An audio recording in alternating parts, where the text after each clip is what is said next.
મેઘરાજા કેવા વરસવાના છે, કેવા વરસતા રહેવાના છે.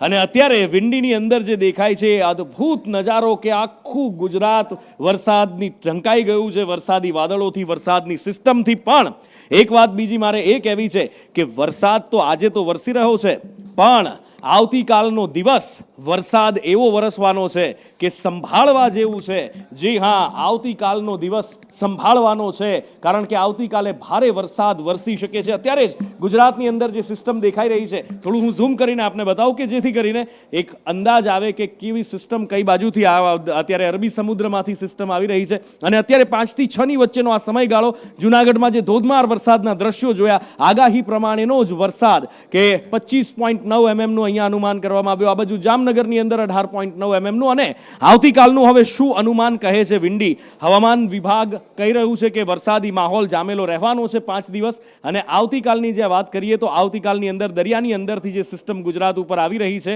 અને એ સિસ્ટમ ગુજરાતને ધમરોળવા માટે તૈયાર થઈ ચૂકી છે. આ બાજુ કચ્છની અંદર તમે જુઓ તો ઉત્તર કચ્છની અંદર પણ ભારે વરસાદ, જેટલા પણ આ લાલ સ્પોટ દેખાઈ રહ્યા છે એ ભારે વરસાદની શક્યતા વ્યક્ત કરી રહ્યા છે. અને એની સાથે સાથે વરસાદનું જોર રહેવાનું છે, હજી પણ 7 દિવસ સુધી રહેવાનું છે. આવતીકાલનું અનુમાન છે. દરિયાની અંદરથી જે સિસ્ટમ આવી રહી છે ગુજરાતને ધમરોળવા માટે. અને 28 તારીખે ખાસ સંભાળવા જેવું છે, કારણ કે 28 તારીખે બપોરના સમય પછી મેઘરાજા ગુજરાતના મોટા ભાગના વિસ્તારોને તરબોળ કરી શકે છે. જેમાં દક્ષિણ ગુજરાતની અંદર બપોરના સમયે જ સુરત છે, વલસાડ છે, એની આસપાસ ભારે વરસાદની શક્યતા છે. એની સાથે સાથે જો આગળ વાત કરીએ, જેમ જેમ દિવસ ચડતો જાય, સાંજના સમયે આ બાજુ દ્વારકા છે, કચ્છ છે, એની અંદર પણ 22 થી 24 mm, 26 mm સુધીનો વરસાદ, 22 થી 27 mm સુધીનો વરસાદ વરસવાની પણ શક્યતા છે. આવનારા 3 દિવસ સુધી ગુજરાતમાં વરસાદી માહોલ. અને પછી 29 તારીખે થોડોક મેઘરાજા પૂરો ખાતા હોય એવું દેખાય છે. હળવા વરસાદની શક્યતા દેખાઈ રહી છે.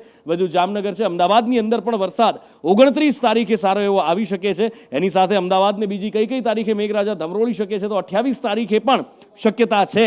આજના દિવસની અંદર તો કોઈ શક્યતા નથી દેખાઈ રહી, પણ 27 તારીખે અમદાવાદ શહેરની અંદર હળવો વરસાદ થઈ શકે છે. આજના દિવસને જો જોઈએ તો આજના દિવસમાં એટલું અનુમાન વરસાદનું એક્યુરેટ નથી દેખાઈ રહ્યું કે અમદાવાદ શહેરને ધમરોળે. પણ હા, આવનારા 2-3 દિવસની અંદર 27-28 તારીખે મેઘરાજા ધમરોળી શકે છે અમદાવાદ શહેરને પણ. અને જેવો પરમ દિવસે રાત્રે વરસાદ વરસ્યો હતો એવો જ વરસાદ ફરી વરસી શકે છે.